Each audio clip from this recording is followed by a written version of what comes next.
Please welcome to the stage Chief Master Sergeant Ron Lerch, Senior Enlisted Advisor to the Deputy Chief of Space Operations for Intelligence, United States Space Force.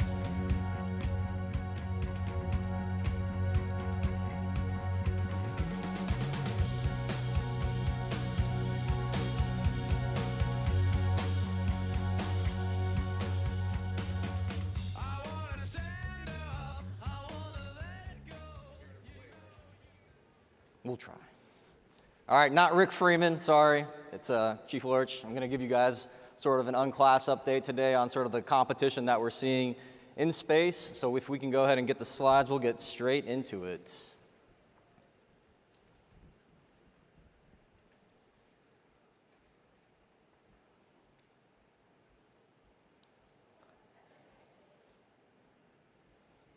All right. So before we get into the slides, the first thing that I want to hit on is that the end of this year, 2025, actually marks a significant milestone for the Chinese. For those who don't know, it's the end of their 14th five-year plan. And it's significant because this is the first time that they've had one of their five-year plans where there was a Space Force that existed. So it was interesting to see what sort of national broad objectives they were going to have in combination with sort of a new service that was going to compete with them in space. So how'd they do? This is a bit of paraphrasing and some direct quotes of the kind of things that we saw in the 14th five-year plan. So they talked about how they wanted to strengthen development of satellite communications. They talked about remote sensing, more systems, better GPS or better navigation systems for them. They talked about carrying out more research and doing some exploratory research on reusable launch systems. And then they talked about building a national space infrastructure. This is what they said back in 2021. This was them calling their shot about what they wanted to prioritize in their 14th five-year plan, specifically related to space. And so how did they do? Overwhelmingly, they met or exceeded their goals. You see some vignettes at the bottom. This wasn't just in one particular area.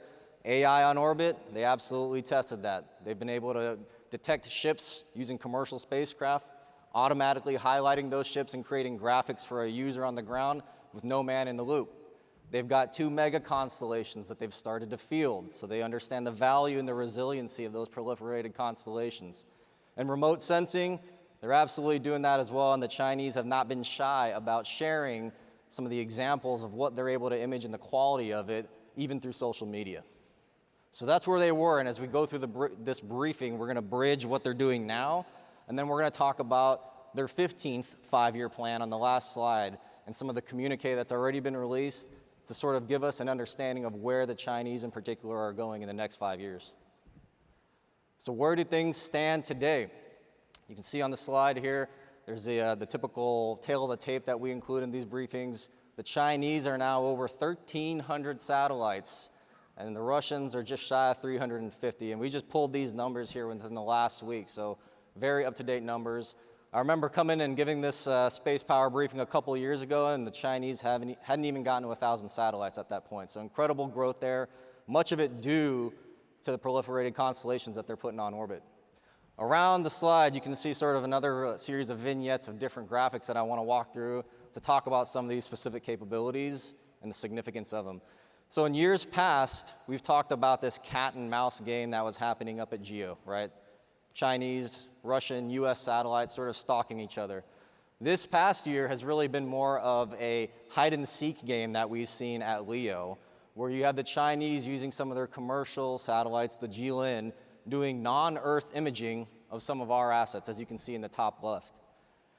You go down one, and you can see a graphic that was produced by Leo Labs, because there was a spacecraft comprised of 3 smaller spacecraft known as the Xi'an 24 Charlie. What's interesting about this is this was an interesting event that happened in December of last year where the Chinese were conducting RPO in low Earth orbit with another Chinese satellite. But because of the capability that they have with their radars, what was really interesting is that these 3 spacecraft that were being used for this all had varying radar cross-sections, or RCS. In other words, they were smaller than each other, suggesting that the Chinese are moving forward with what we've seen as a decades-long plan and research into the potential use of stealth applications in space. Very bottom, We all know that the Chinese don't always necessarily say in public what they're putting on orbit, but this is a great example of how through our near-Earth or non-Earth imagery, we're able to see these satellites as they're being decommissioned and then actually understand what the true role and purpose of it was. So the graphic at the bottom is the XJY-7 Chinese satellite that went up a few years ago. We did not have a really good understanding, and the Chinese certainly did not say publicly what it was going to be doing, but you can see here through this non-Earth imagery that we're able to ascertain that it's actually a remote sensing satellite, likely a SAR imager that they were using. Again, we would have never been able to know that. We would never been able to talk about it in this type of environment if it wasn't for the partnership with commercial companies to be able to sort of lift this veil of secrecy and sort of help illuminate these activities that are happening on orbit. Bottom right, now we're transitioning into some of the more recent activity with the Russians. Just very recently, they put a GLONASS satellite up to MEO, and there was a rideshare satellite that went up with it, the Mosaïets. What's fascinating about the Mosaïets is that it has a very, very low visual magnitude. Just to give you some context, the sun is a negative 26 visual magnitude, right? So a negative or a lower number, the brighter. In other words, if you went outside, you could see the sun with your own eyes. When you go to a positive number, that means that it's dimmer. So GPS satellites in MEO, they've got about a 6.5 visual magnitude. This Mosaïet satellite that the Russians put up to MEO was at about a 16 for visual magnitude. Very difficult to see. And again, it was through the work of some of our commercial partners to be able to identify these type of satellites and help track them. And ultimately, what we're starting to see is more activities in some of these, what we'll call non-traditional orbits, where we've seen more capability showing up as of late, in this case, in MEO. And then lastly, in the top right, again, for the second consecutive year, you had the Russians put up a Cosmos spacecraft that was coplanar, the US national security satellite. So that's 2 years in a row that they've done this, and they also did it back in 2022. So a different way to sort of look at this. This is giving you, I guess what you could say is a bird's eye view of the different orbits that we've got and then where Chinese technology is sort of expanding. And you can see it's not just limited to a particular orbital regime, it's all over the place. Moving from top down here, SJ25, everyone is pretty familiar, if you've been tracking in the news, that it was likely involved in refueling operations with the SJ21. Those probable refueling activities have likely concluded, as within the past few weeks, we've seen them separate. So unfortunately, there were some analysts who were thinking that maybe those two satellites were stuck in the eternal hug and we're not going to be able to separate because maybe they got attached. Does not seem that way as we've started to see them actually separate. The TJS spacecraft that's in the top right at GEO, these systems were known as the kings of the north, east, south, and west, suggesting it's a family of systems, and they're experimental SATCOM spacecraft is what the Chinese say, but we see these zipping all over GEO all the time, suggesting that there's probably some other aspects or some other capabilities that they're testing and not just simply doing satellite communications. You move down a little bit lower, you go to MEO. You now have, as of September, the first imaging capability, remote sensing capability that's shown up in MEO with the Yaogan 45, followed up by the Yaogan 46. Again, this sort of re-emphasizes that the Chinese value these layers of remote sensing. So we've talked in years past about how they put the world's first SAR imager at GEO. You now have a remote sensing capability of some sort at MEO, and then obviously you have the continued growth that's occurring at LEO. Those two large buckets that are on the right and left at LEO, those are your mega constellations for the Guowang and the Qianfeng. Literal over 100 for each. I think 108 for the Guowang and then about 104 for the Qianfeng. And then for the three-body computing constellation, this is fascinating because this was put on orbit here this year, and it is the Chinese looking at how they can do on-edge computing in space. It's clear that they value and understand that there's going to be bottlenecks with how much data you're going to be able to move from space. And so you can help start alleviating that by exploring technologies that allow you to do some of that on-orbit decision-making and not having those dependency with ground stations. And so it's going to be fascinating to see where they go with that particular constellation. They have talked about having 2,800 of those potentially on orbit, but we'll see in terms of just how they prioritize that and how close they actually get to that number. And last but certainly not least, the Shudian. So very low Earth orbit is now a regime that we're going to have to start paying a close attention to. So this was a capability that got launched just this month. Interestingly enough, when they launched that particular spacecraft, it shattered the record for space launches for the Chinese. So previously it was at 68. They already passed that in early November. So by the end of this year, you're looking at probably a record for the Chinese somewhere in the high 70s, if not in the low 80s. Easy to get wrapped around the axis of sort of what's happening on orbit, but this is a fantastic graphic that the US-China Security and Economics Commission just put out in a report in early November. So while we're talking previously about the expansion on orbit, this is giving you some perspective about the expansion of cooperation that we're seeing on ground. And so you can see with the little satellite icon there, those are Chinese-linked ground stations. All the other different colored countries are where you have some sort of partnership, whether it's agreements to work together. It could be the Chinese launching satellites on their behalf, or as I already said, they already have like a ground site there. Beyond the economic implications of this, because this clearly is the Chinese harvesting their growing space economy to be able to offer services across the globe, the big thing to take in consideration here is that, yes, we're talking about space, but geography matters. And so when you talk about accessing space, in particular, when you talk about being able to chase the sun through partnerships to maintain awareness on potentially the US or its ally satellites, it helps when you have capability that's global and not necessarily just landlocked to China. Geo, it's going to be much easier to be able to access and have an understanding of what's happening in geo because, sorry, flat earthers, but the Earth is round, and so you're not going to be able to see what's happening in geo all the time from mainland China.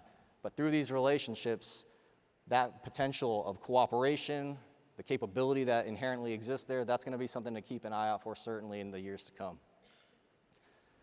So last but certainly not least, we opened up by talking about the 14th five-year plan. Again, that wraps up this year. So what comes next? They've already released several communiques that have been published through the media to suggest what's going to get signed off and be the official sort of 15th five-year plan. And again, that is a broad national plan. This is not just specifically for defense applications. It's biotechnology, it's economic development. It is not purely dedicated to the military, it's broad. But they do have space goals mentioned, as they did previous years. And so what have they already talked about in these communiques?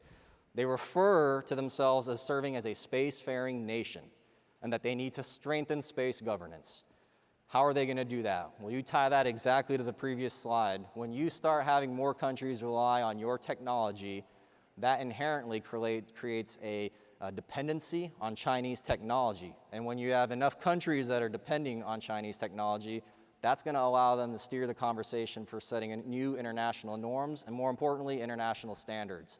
And so when we talk about how they're actually calling their shots here, strengthening space governance, that's an example of how they intend to probably leverage some of these relationships that they're going to have abroad. I'm not going to go through the rest of these things because it's kind of sort of expected, right? More technological self-reliance.